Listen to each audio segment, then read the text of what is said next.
voltamos com o Horizonte Debate e hoje estamos debatendo, falando sobre a Lava Jato ou a Vaza Jato, que revelou conversas entre o atual ministro Sérgio Moro e o coordenador da operação, tão conhecida no mundo todo, o procurador Deltan Dallagnol.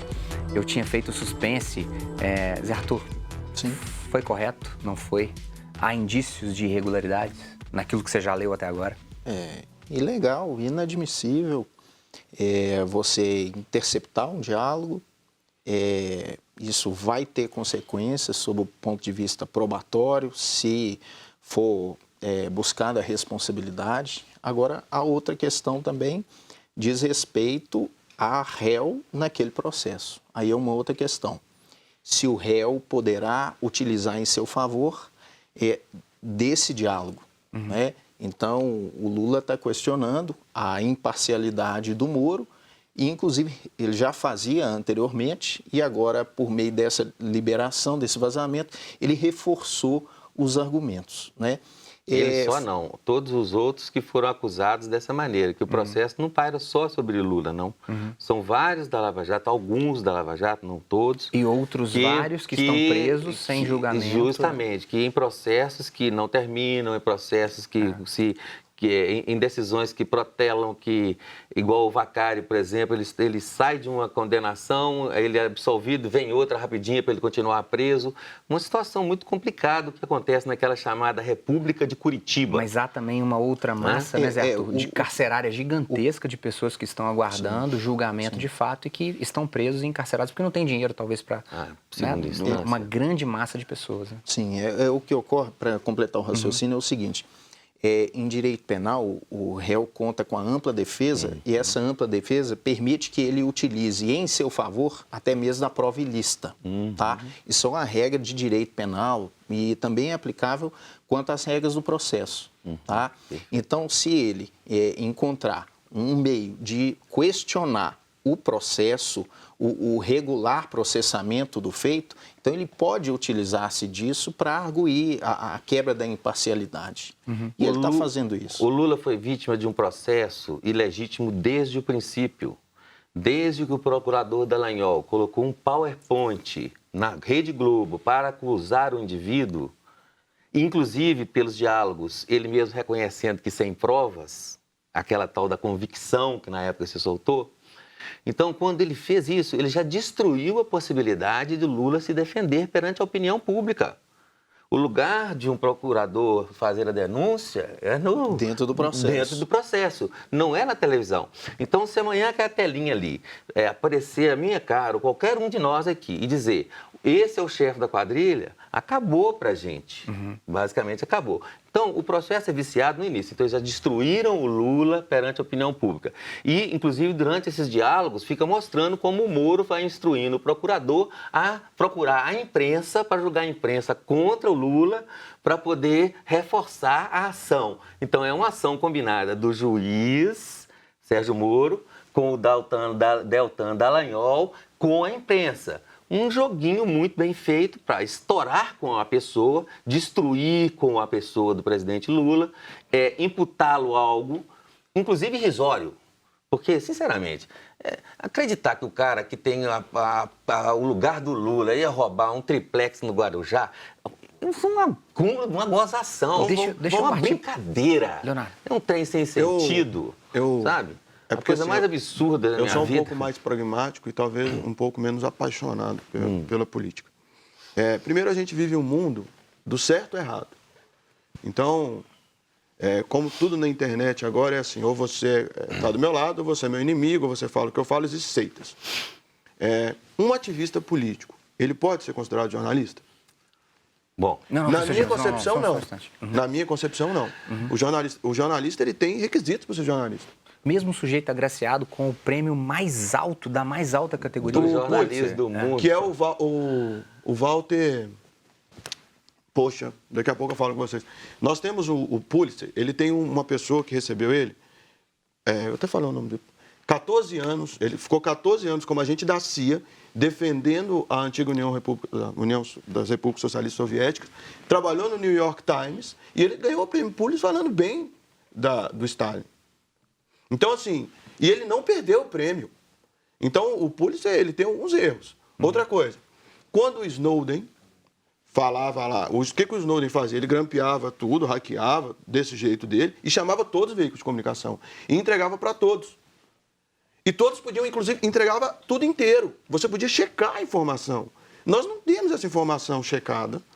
Cadê perícia de Polícia Federal, ou que fosse uma outra perícia? Cadê o documento inteiro? Sobre perícia de Polícia Federal, eu gostaria de falar. Sim. Porque quem está fugindo da perícia... Deixa só o Leonardo terminar, por favor. Então, eu estou trabalhando só, com a conveniência. Qual que é a conveniência? De um ativista político, que fala para um determinado nicho de mercado.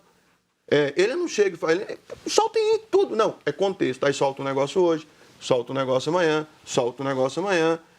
Cadê a outra parte? Professor Leonardo, só por ter assim, convivido com colegas seus, jornalistas, estudantes de jornalismo, a Sara, nossa produtora, que é nota 10, eu fico imaginando a Sara, que é tão competente, recebendo uma quantidade de documento como essa. Sim.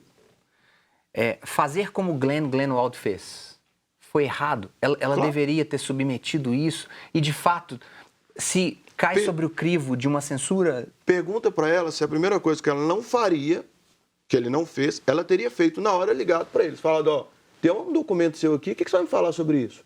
Isso é verdadeiro? Isso é autêntico? Ô, moço, tem um documento seu aqui, cadê ele? Qual que é a sua resposta? Isso aconteceu aqui? Você viu isso acontecer? Não. Segundo, ela ia checar a notícia. Porque eu posso falar com ela aqui agora, nós temos aqui um homicídio, 30 pessoas mortas, eu trabalhei na Record, 30 pessoas mortas, vamos lá, vamos checar, as pessoas estão mortas de verdade, é à toa, é o quê? Senão, as pessoas começam a publicar realmente fake news. E a fake news, eu posso, com a verdade, contar várias mentiras. Basta eu mudar o foco, eu tiro o contexto. E outra coisa, nós estamos falando de intimidade. Na intimidade, eu falo o que eu quiser com meu amigo. Eu falo o que eu quiser. Desculpa, eu vou ter que interromper. Nós não estamos falando de intimidade nem de amigo. Nós estamos falando de um procurador da República, de um juiz. Eles não podem ser amigo, não? Não. Quem é você não falar que eles não podem ser amigo? Amigo conversar sobre processo?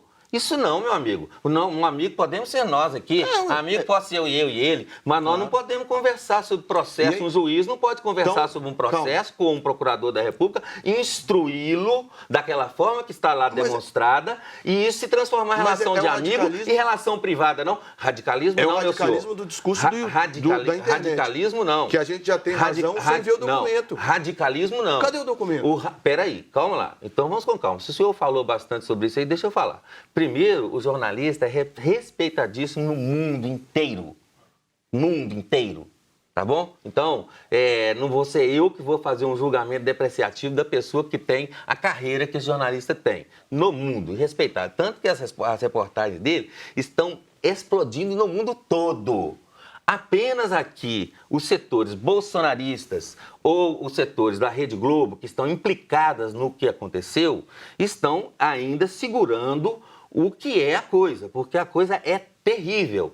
E o jornalista está sendo extremamente criterioso e cuidadoso, justamente para não expor pessoas, justamente para não soltar coisas descontextualizadas. Inclusive, ele está fazendo trabalho jornalístico de extrema qualidade.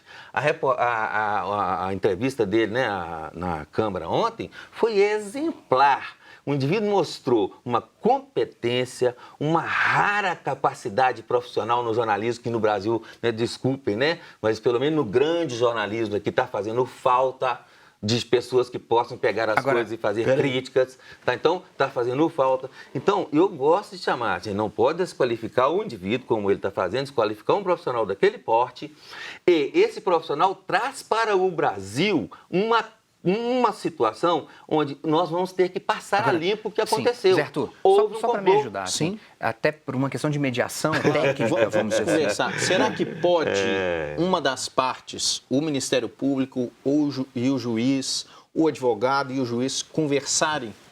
Essa é uma questão que nós podemos tratar aqui.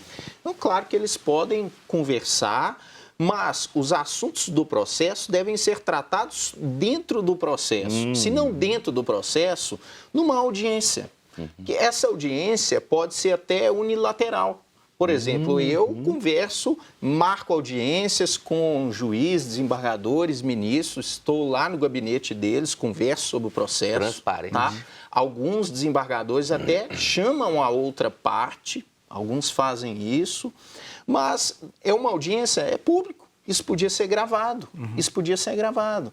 Agora, trocar confidência, pareceres, antecipações, Amizades. críticas, né, sobre o processo, com outro autor do mesmo processo, isso é absolutamente indevido. Até agora, porque Sérgio Moro esteve na semana passada no Senado para poder conversar com os parlamentares.